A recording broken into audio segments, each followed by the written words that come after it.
Semua malam. Jadi ibu dari malam dari sibuk beribadah, besok pagi ngantuk-ngantuk, sedih kantuk. Baik bu, latih saya bu, amu tahajud tiap malam, tak bisa tu dia bu. Kerajo ko wajib hukumnya ibu, tahajud tu sunatnya. Jadi ibu kira ibu kerajo, ibu apa kerajo ko tak gadang paloi ko. Ada sahabat tak tahajudnya, tak baca Qurannya apa ibu. Pagi pulang sore karibu ke hutan mencari kayu bakar sampai tangannya melapu dia mayun kapak. Suatu kali bersalaman ke Nabi, kasar tangan dari Nabi itu, diangkat tangan itu, dicium dari Nabi tangan itu, diangkat ke sahabat, ini tangannya ahlu surga. Apa ibu bekerja tertentu ke surga tantangnya tu pak, kalau ikhlas. Tapi kok tunjangan dengan cari enggak loh pak. Kalau ikhlas boleh mengabaikan yang wajib. Nah itu prinsipnya itu. Itu makanya ibu kalau datang ke masjid waktu iqamat tinggal 2 menit itu salat sunat. Oh pas salah rakaat orang lah kamai, tinggalkan salat sunat kata Nabi. Segeralah bergabung dengan takbiratul ihram. Makanya ibu tidak boleh puasa sunat kalau tidak ada izin suami. Itu aturannya begitu. Tidak boleh ibu puasa sunat itu sunat. Suami wajib. Tidak bisa ibu ya, dengan puasa lalu kemudian terabaikan kewajiban ke suami. Tidak boleh. Kalau ibu ke puasa ya mengecek lah minta izin malam tu. Pak ada puasa ya. Kok cerita jangan tak usah lah.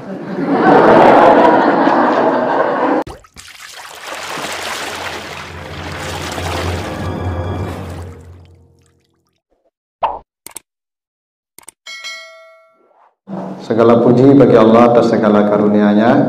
Alhamdulillah pada pagi hari ini kita kembali dikumpulkan Allah di rumahnya dalam majelis zikir yang penuh berkah ini. Mudah-mudahan seperti yang dijanjikan oleh Allah dan Rasulnya, bahwa setiap orang yang datang ke majelis ilmu itu setiap langkah kakinya dihitung Allah dan pahalanya disetarakan setiap langkah itu dengan salat malamnya setahun. Saya kira begitu dalam hadis At-Tirmizi. Nah Bapak Ibu yang saya muliakan, kita akan bahas ayat yang dibaca oleh qori kita tadi, surat Al-Isra mulai ayat 78 sampai ayat 81. Ya, surat Al-Isra, surat yang ke-17 ayat 78 sampai 81.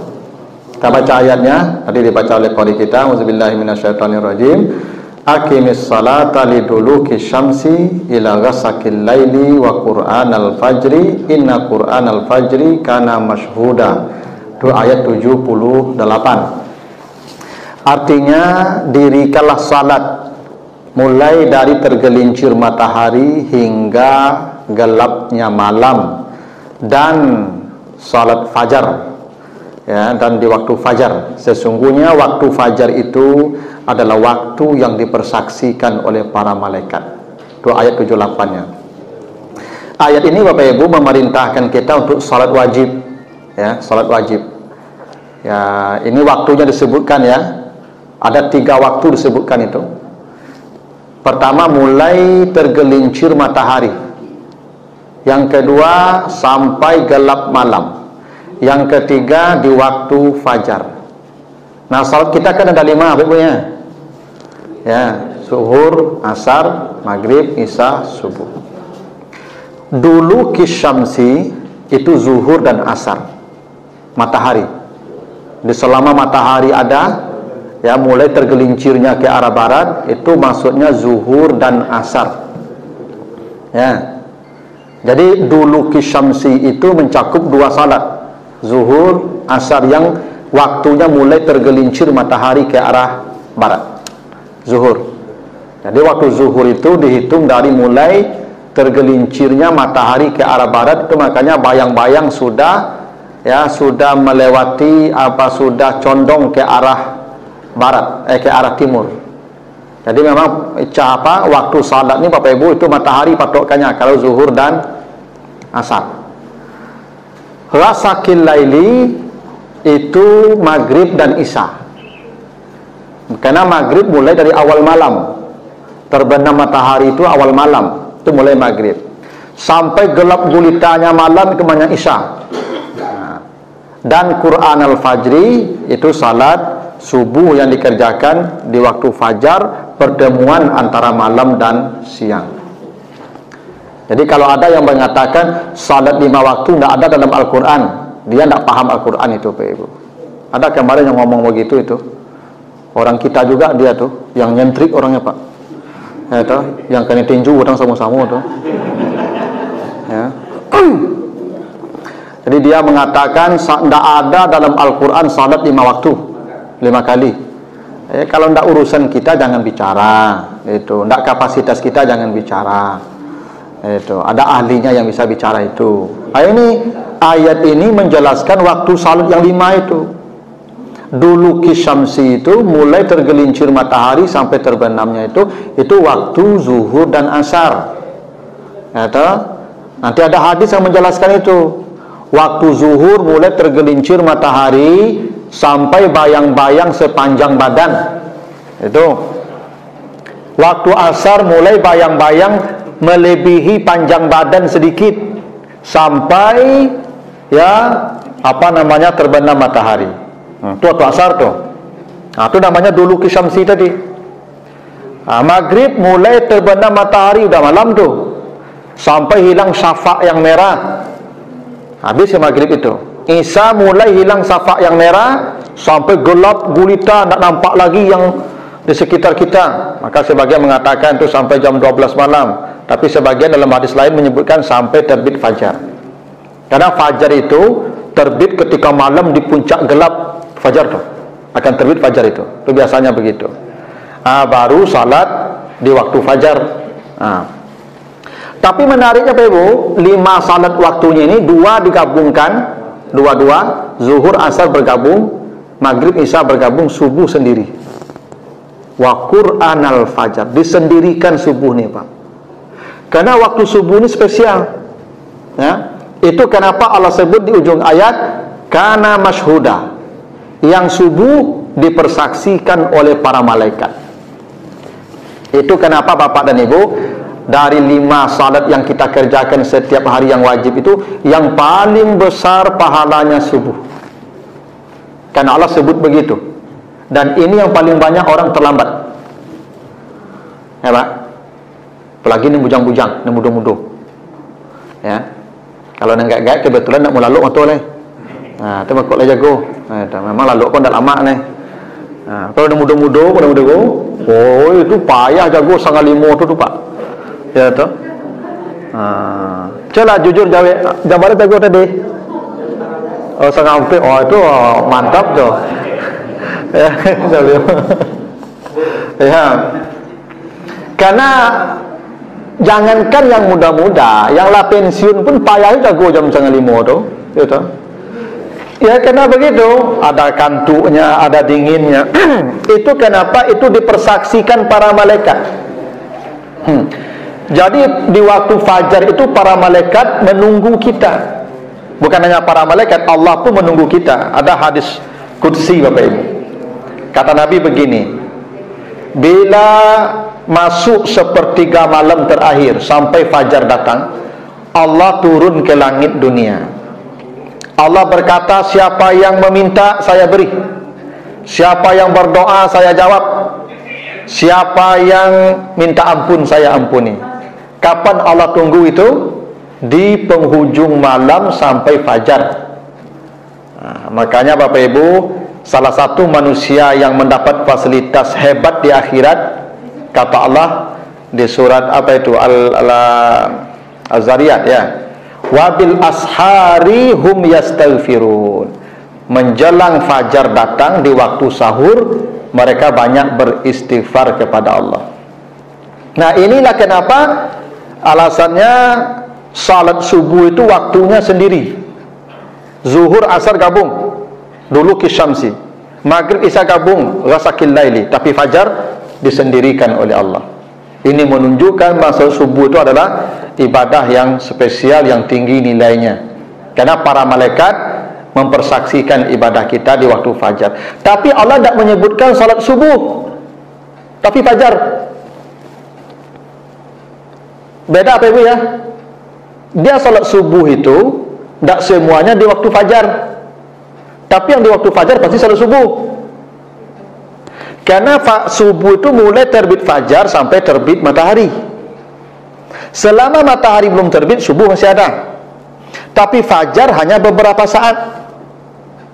Yang paling hebat yang dipersaksikan para malaikat di waktu fajar itu. Kapan fajar? Ya azan subuh. Karena kata Nabi, bila datang waktu salat maka azan. waktu salat subuh fajar, berarti fajar itu azan. Kalau ada orang azan dia salat sunat 2 rakaat lalu dia waktu subuh salat subuh, setelah itu yang di waktu fajar namanya. Subuh yang di waktu fajar, dan itu yang dipersaksikan para malaikat. Itu alasannya Bapak kenapa Nabi berkata begini di Sahih Bukhari itu ya. Raka'atul fajri khairu minad dunya wa ma fiha. 2 rakaat salat sunat di waktu fajar lebih baik dari dunia dan isinya. Sebelum zuhur ada salat sunat Pak? Ada. Sebelum asar ada. Sebelum maghrib sudah maghrib ada. Setelah isya, sebelum isya ada. Semua salat wajib ada salat rawatibnya Pak. Subuh juga ada. Tapi kenapa yang subuh spesial pahalanya Pak? Kenapa salat sunat 2 rakaat di waktu fajar lebih dari dunia dan isinya? Agar kita tidak terlambat salat subuh. Karena salat subuh lebih hebat lagi itu, ya. Salat subuh itu lebih hebat lagi daripada yang sunatnya saja di waktu fajar sudah lebih dari dunia dan isinya. Apalagi yang wajibnya Pak.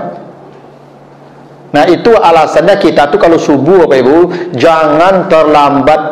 Walaupun panjang subuh sampai matahari terbit, tapi usahakanlah salat subuh itu di waktu fajar itu.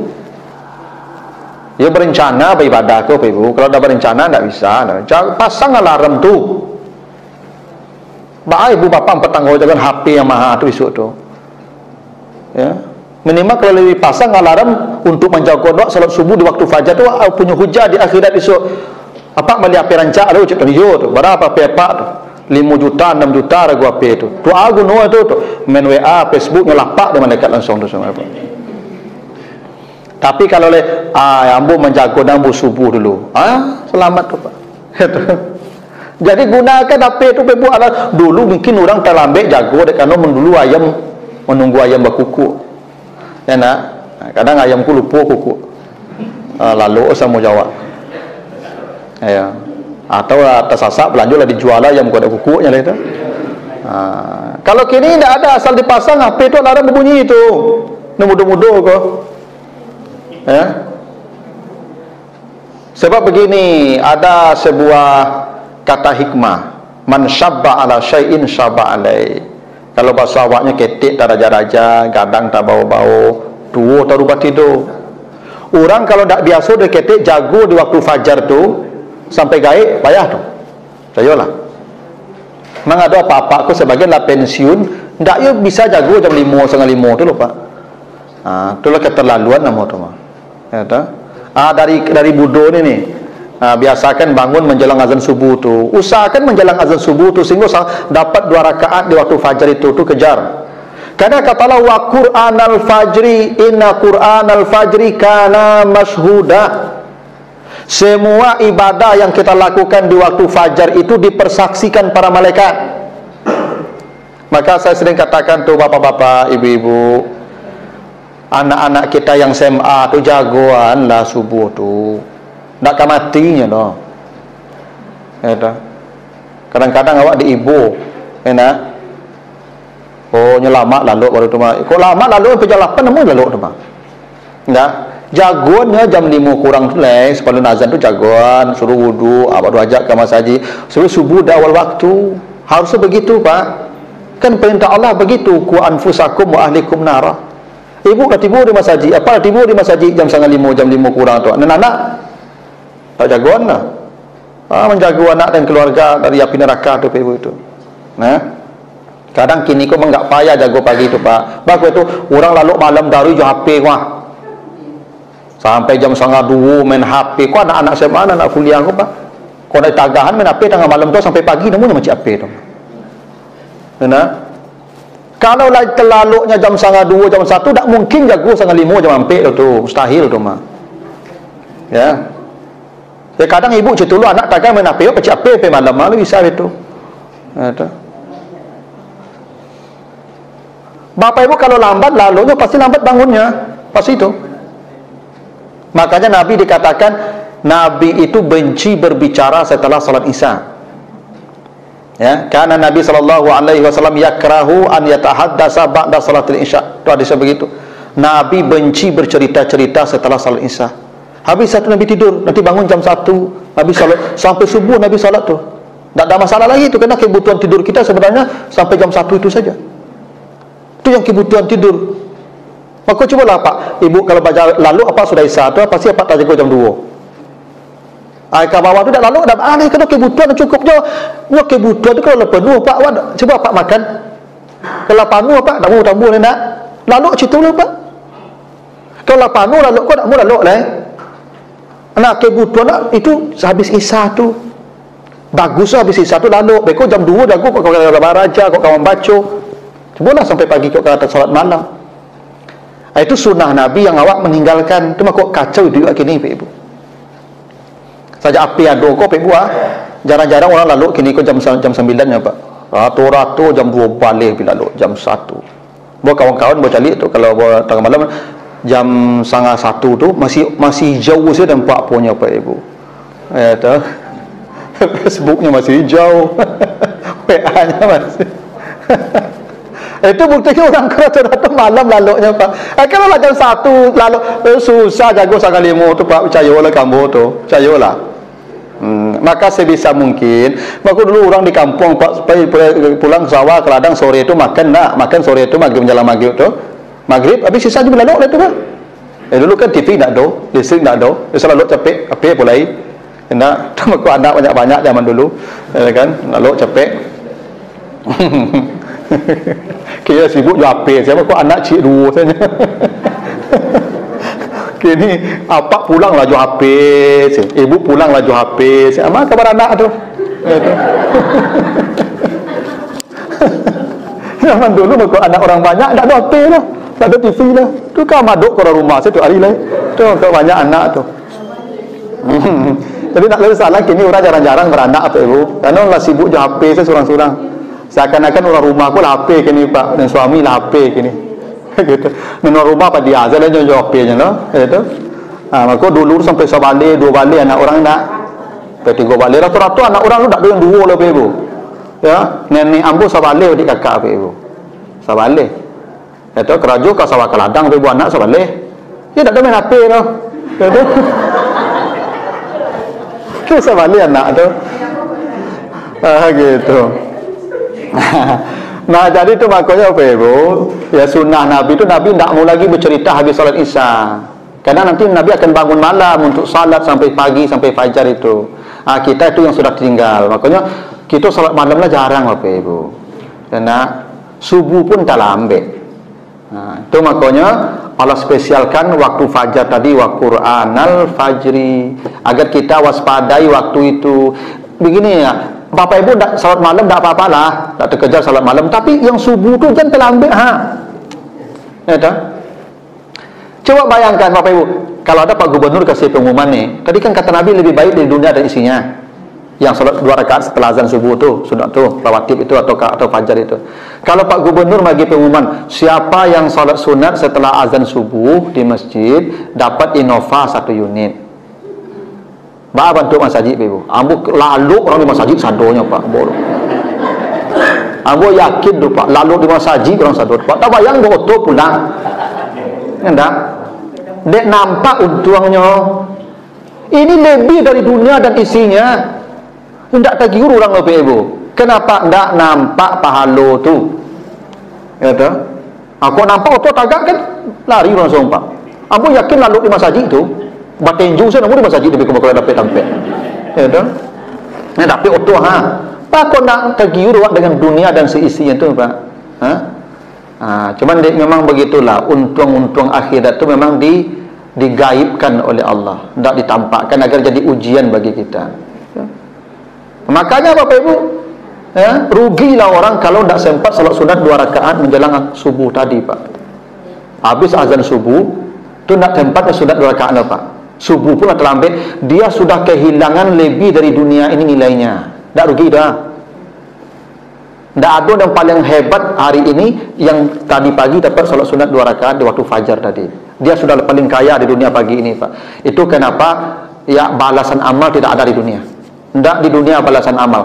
Kenapa? Kalau dikasihkan yang pagi tadi, yang apa-apa sebanyak sunat, yang subuh tadi itu, 5 walataan tu Pak. Dunia aku kadangnya, ini lebih di dunia aku. Nempunya ambu 15 tahun punya ibu apa 15 tahun. Ai ba cakap tampik be kole. Enda ada sudah tua sibuk ngurus itu teh dah jadi sembahyang be kole itu. Dah banyak mana ke diurus. Tu maka balasannya dak di dunia lagi Pak nanti di surga. Ya, tapi janji Allah itu pasti. Itu kenapa di waktu fajar itu tolong waspadai. Ya, untuk zaman sekarang kalau ada orang tak salat sunat setelah azan subuh itu tanda tak berencana. Kan kata Nabi begitu, semua umatku pasti masuk surga kecuali yang tidak mau. Hanya yang tak mau saja tu yang tak salat tu. Kalau mau dah salat tu, pasti dah kerjakan itu. Bapak Ibu, pergi ke Jakarta pesawat jam 6 pagi, jam berapa tiba di bandara? 5:05 jam sampai terlambat nak? Ndak. Kok bisa berencana? Beribadah tidak bisa direncanakan. Itu. Padahal di dunia terlambat dengan pesawat berapa? 1 juta 2 juta ruginya. Ikut sedunia isinya rugi, Pak. Ya, tak tertarik, tak merasa rugi kan? Ya kan? Baralah manusia kau tidak bisa memandang kebaikan yang besar. Nah, itulah kenapa kata Quran Al-Fajri dikhususkan Allah. Nah, tolong Bapak Ibu jaga-jaga yang fajar ini. Ya, 5:30 tu jago lah le. Iduan alarm tu, kok buang ngaji, kok gak lama guys, setengah jam cubalah. Tapi setelah azan tu, salat 2 rakaat dulu, baru salat subuh di waktu fajar. Gitu. Syaratnya tentu jangan malam-malam mana lalu. Itu syaratnya tu mah. Nah, yang muda-muda mah, jangan main HP sampai jam 1 malam tu.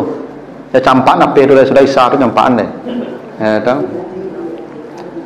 Itulah kurang kini kau HP kau dapat akal ya Pak. Ya tahu. Ya. Kalau nak buat sobok jual HP kau membentuk mati ya Pak. Ya. Ya kan gimana entah la candu ya. Ya kalau memang untuk kepentingan pekerjaan, kepentingan itu tidak apa-apa, tapi kalau hanya untuk ya menghabiskan waktu chat apa segala macam itu jangan. Kalau mencari informasi ilmu apa-apa lah. Baik, itu satu ya. Ayat 79. Kata Allah, wa minal laili fatahajjat bih, di penghujung malam, di sedikit dari sisa malam. Bukan semua malam, Allah tak minta semua malam, tak. Di sedikit malam saja. Maka bertahajudlah kamu sebagai ibadah tambahan untukmu. Allah pasti membangkitkanmu kelak di akhirat di tempat yang terpuji. Jadi ini Bapak Ibu, biasanya begini Pak, orang yang salat fajar biasanya salat malam. Karena dia pasti bangun sebelum fajar. Dan kata Nabi, minimal salat malam itu Bapak Ibu witir 1 rakaat. Itu tahajud. Ibu bangun jam 5 kurang seperempat. Karena azan jam 5:05. Ada 20 minit tu, ibu ke kamar mandi agak 10 minit, tinggal 5 minit lalu azan. Bisa 1 rakaat itu sudah tahajud namanya. Yang penting di penghujung malam itu ada namanya nafilah, ibadah sunat sebelum fajar datang. Apakah salat, apakah baca Quran, apakah zikir, apakah istighfar, semuanya tahajud. Jadi begini loh Bapak Ibu, tahajud itu bukan nama salat ya, tidak ada salat tahajud ya, yang ada salat malam. Begitu kata Nabi, salatul laili masna masna, salat malam itu 2. Bila kamu khawatir subuh, maka witir saja 1 rakaat, witir pun salat malam. Tahajud itu Bapak Ibu, syarat tahajud ya, 1 harus tidur dulu. Makanya ya ayyuhal muzammil qumil laila illa qalila, harus tidur dulu. Kalau Bapak Ibu tidak tidur, tidak mau laluk mata tu salat malam saja, tidak tahajud namanya. Ya, salat malam ya, tapi tidak tahajud. Karena tahajud itu artinya berjuang melawan kantuk dan dingin. Bapak Ibu melawan kantuk dan dingin itu tahajud. Cuma kok gadang pahalanya dek kerana barik. Awak mata barik, mengantuk, hari dingin, apalagi di penghujung malam tu Pak, jam mampek tu Pak, itu tak ringan menjampak selimut tu Pak. Ya syukur-syukur awak tidur lalu di padang tu Pak, tak lo pakai AC kan, apa yang ngap lo, cuma sebentar jago itu tu mah. Tapi kok pakai AC ruang kamar Bapak Ibu, payah jam mampek tu mah, melo selimut, menjampak selimut tu. Apalagi yang di padang panjang, yang di bukit tinggi, yang jalan panjang, oh jangan cuba-cuba Pak. Ya tu, makin pagi makin bertambah selimut ikut mah. Cayo lah ibu kamu. Ambu rumahmu murah alan panjang ibu. Yo ndak tanggung dingin pagi dulu ibu. Ketika ambu pengantin baru dulu tuh. Kau ndak ustad ambu ndak jago ambu ibu. Yo ketemu dulu ketika pengantin baru dulu. Yo ndak tanggung air, kau rasa batu es ibu tak gara-gara dinginnya lah. Ya tu. Salimui ibadah lama menjelang pagi ibu. Awak kan jadi imam kau ceramah subuh kau ibu. Kalau ndak ustad lah kau ndak kejago boleh ke situ. Sehingga 3 hari saya mau taruh di kampung ada bawa rumah pulang mari ibu. Taruh dah mesti iku ibadah dingin ibu. Abara kabarnya perjuangan mereka salat malam tu ibu tu. Itu kenapa ganjarannya besar. Karena ndak mudah mencampakkan selimut itu. Ya ayyuhal muzammil, hai yang berselimut, buang selimutmu, bangun. Itu baru disebut tahajud. Kalau kita tidur dulu. Yang kedua, ibadahnya sunat, tidak wajib lah. Boleh baca Quran. Makanya kata Allah ketika Allah bicara ya ayyuhal muzammil tadi, warattilil Qur'ana tartila. Itu tahajud juga. Atau berdoa, tatajafa junubuhum anil madaji'i yad'una rabbahum. Mereka angkat lambung mereka dari tempat tidur mereka, tidak sampai pagi lambungnya di atas kasur, kata Allah. Mereka berdoa kepada Allah. Berdoa itu tahajud juga. Atau istighfar, wabil asharihum yastaghfirun, di waktu sahur mereka istighfar, itu tahajud juga. Jadi tahajud itu bukan salat. Salat salah satu ibadah tahajud. Ya. Tahajud itu bisa istighfar, bisa berdoa, bisa baca Quran, bisa salat, yang paling pokok salat. Cuma salat namanya salat malam. Berapa rakaatnya? Sekuatnya. Nabi 11 Ustaz, Nabi 11 itu kata Aisyah, la tas'al an husnihina wa tulihina, jangan kalian tanya lamanya Nabi 11 itu. Kenapa? Al-Baqarah, Ali Imran 1 rakaat. Cuma kok sampai bangkak-bangkak kaki Nabi tagak. Sabali itu sampai subuh itu cuma. Al-Baqarah, Ali Imran 1 rakaat. Beda Jawa, awak kul wallahi natena 2 rakaat. Maka kita kalau ingin salat malam, perpanjang berdiri. Salat malam itu perpanjang berdirinya. Yang tak mampu lama berdiri, perbanyak rakaatnya sampai fajar. Tak ada batas rakaat salat malam itu, ibu.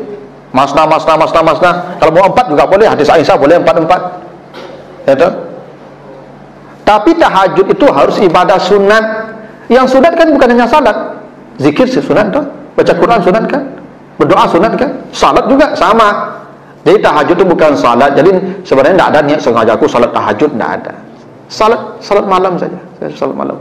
Kalau mau dikasih tahajud ya tidak apa-apa juga. Ya.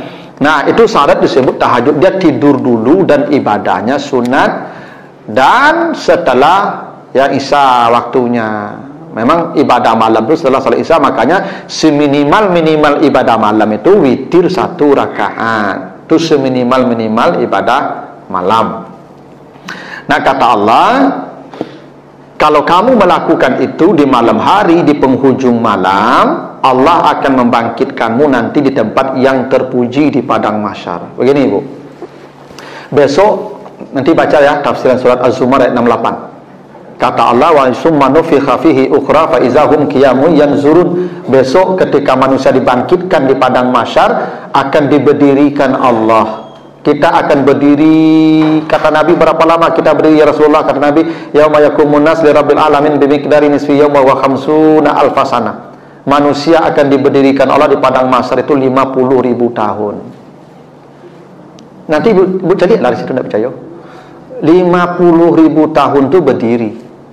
Itu makanya kata Allah, inna nakhafu min rabbina yauman abusan kamtarira. Wajah ketika itu menyeringi, aneh, 50.000 tahun tagak.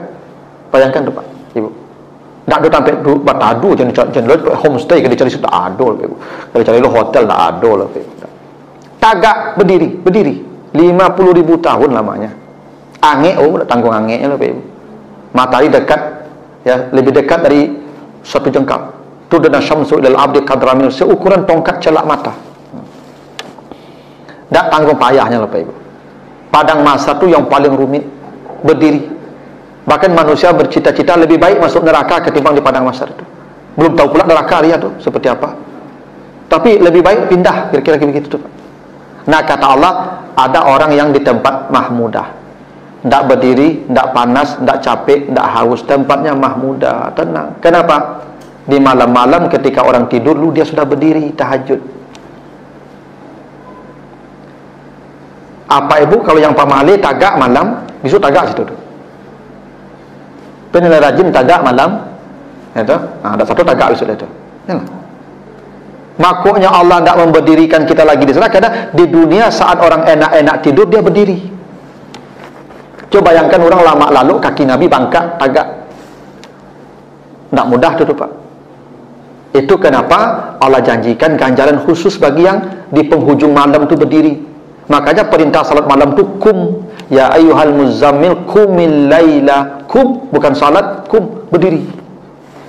Artinya perlama berdirimu, karena itulah yang menjadi syarat engkau mendapatkan mahkamah mahmudah nanti itu. Itu. Cuman ya ini ibadah malam ini memang tuntutannya ke bapak-bapak. Kalau ibu-ibu enggak. Itu. Itu beda. Karena ibu-ibu tuntutannya salat 5 waktu, lalu dia puasa Ramadan, lalu dia patuh pada suaminya. Jangan ibu sibuk salat malam tu kerja ibu, ya apa kau urusan japak ibu labai sekali. Nama ibu sibuk sore siang tu ngantuk-ngantuk sekali. Nah, kalau bapak-bapak ya tuntutannya salat malam tu. Ya. Nanti ibu-ibu kalau salat malam jangan dibangunkan bapak kalau beliau tidak minta dibangunkan. Karena dari pula aturannya tu ibu. Nabi tidak pernah membangunkan istrinya kecuali di penghujung Ramadan saja untuk menunggu malam qadar ya. Tapi lain daripada itu Nabi tidak membangunkan istrinya. Yang mau bangun bangunlah, yang tidak usah, tidak dibangunkan. Jadi ibu jadi jago-jago lah Pak, kalau terjago ibu jangan tidur tu. Tu jadi ibu kuncang lah Pak, jago boleh lah, gaib lo kalau lo tahajud ada ikut. Abi yang boleh aman ibu ikut tu. Tak boleh ngasih tahu tu. Ibu kalau beribadat tahajud malam antuk-antuk, tu makanya kumi tu satu-satu. Dah kumu. Allah dah mengatakan kumu tapi kumi. Jadi ibu kalau salat tahajud malam tu, salat tahajud, ibu bangun itu antuk-antuk saya ke kamar mandi. Antuk saya. Jangan tadanga ada orang.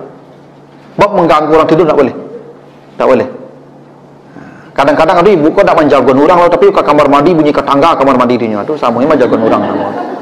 Tak boleh. Apalagi membangun kecuali tidak bangunkan. Kecuali kalau semua ibu minta bangunkan, bu bangun ambo biko kau tahajud wak, tu bangunkanlah. Tak mau jago siram. Minta jago tadi. Boleh Pak. Tapi kalau tak jadi berjago-jagoan tu. Gitu. Nah, itu boleh begitu ibu. Itu hebatnya tahajud tu ibu ya. Tapi Allah tak minta seluruh malam karena kita bekerja siang. Makanya di penghujung saja ambil. Karena kalau kita sudah puas tidurnya dari habis Isya tu pasti di penghujung malam tak masalah lagi tu Pak. Itu. Maka diambil di penghujung sedikit malam saja. Tak semua malam. Jadi ibu dari malam dari sibuk beribadah, besok pagi ngantuk-ngantuk sedih kantuk. Baik bu, pasti sibuk amu tahajud tiap malam, tak bisa tu dia ibu. Kerajo ke wajib hukumnya ibu, tahajud tu sunatnya. Wajib ikut ibu. Jadi ibu kira ibu kerajo ibu apa kerajo kau tak gadang paloi kau. Ada sahabat tak tahajudnya, tak baca Qurannya apa ibu. Pagi pulang sore karibu ke hutan mencari kayu bakar sampai tangannya melapu dia mengkapak. Suatu kali bersalaman dengan Nabi, kasar tangan dari Nabi itu, diangkat tangan itu, dicium dari Nabi tangan itu, diangkat ke sahabat ini tangannya ahlu sorga kata Nabi. Apa ibu bekerja ke kantor ke sorga tantangnya tu Pak. Kalau ikhlas, tapi kok tunjangan dengan cariin tak lo Pak. Kalau ikhlas sorga tu Pak. Iya, kan semua bekerja perintah Allah tu. Yang malu ala mana makanatikum, bekerjalah kamu kata Allah. Perintah Allah bekerja ni, kalau perintah Allah pasti ada pahala dan wajib Bapak Ibu. Jangan Bapak Ibu tahajud kerajul atau tabangkalai sadonya. Tak boleh tu Pak. Ya tu. Karena ibadah sunat tak boleh mengabaikan yang wajib. Itu prinsipnya itu. Itu makanya ibu kalau datang ke masjid, waktu iqamat tinggal 2 minit itu salat sunat. Oh pas salah rakaat orang lah kamai, tinggalkan salat sunat kata Nabi. Segeralah bergabung dengan takbiratul imam. Itu aturannya. Makanya ibu tak boleh puasa sunat kalau tak ada izin suami. Itu aturannya begitu. Tak boleh ibu puasa sunat tu sunat. Suami wajib. Tak bisa ibu ya, dengan puasa lalu kemudian terabaikan kewajiban ke suami. Tak boleh. Kalau ibu ke puasa, ya mengecek lah minta izin malam tu. Pak dia puasa ya. Kau cerita macam tak usah lah. Jadi itu Pak Ibu. Ya. Ini jawabnya harus tegas, yo, jadi, tak apa, itu tak salah. Jadi tanya, jadi kerja puasa, itu, no tagahan tu, gitu Pak. Nah itulah Bapak Ibu ya. Mudah-mudahan ada manfaatnya. Dajjal 9, lebih kurang mohon maaf. Subhanakallahumma wa bihamdika, asyhadu an la ilaha illa anta, astaghfiruka wa atubu ilaika. Assalamualaikum warahmatullahi wabarakatuh.